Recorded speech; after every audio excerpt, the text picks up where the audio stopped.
What's good, guys? It's Askren.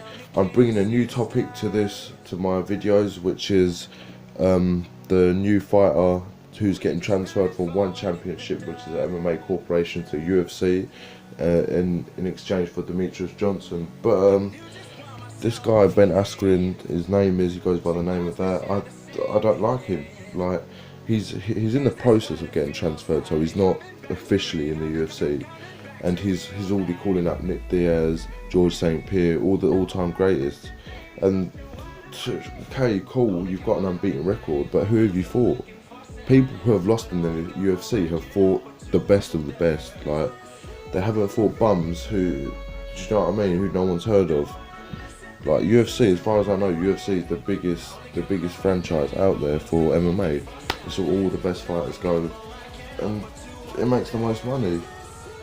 Now, Ben Askren, he's good at wrestling, no doubt. He's good at wrestling, but is that because he's fought bums, or he's like, that's just him? But I can't really determine the outcome or the answer to that until he fights someone who's do you know what I mean, who can match him as a person, like, and wrestling.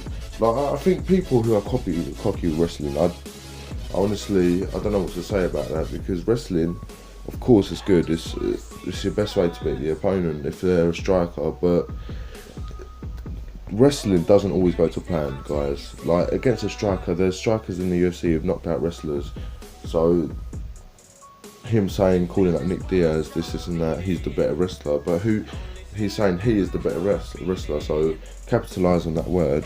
But will Nick Diaz go for wrestling? Will we knock this punk out? What will it be? Like, just because this guy reckons he's good at wrestling doesn't mean that all his other fighters are going to be fighting in the way he wants them to fight.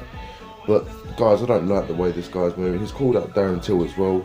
If you don't know who Darren Till is, he is an upcoming fighter. Well, he's not an upcoming fighter, but he's obviously a young fighter who started in the UFC, recently lost to Tyrone Woodley, but a loss is a loss, guys. You can come back from that. But he's taking the piss out of that, saying, oh, do you want to go on a losing streak? Listen, mate, I don't think Darren Till will knock this guy Spark out. There's no question about it, and no doubt about it. I don't like this Ben Askren guy, that's my opinion, guys, but I hope you enjoyed this video. Like, comment and subscribe. Peace, guys.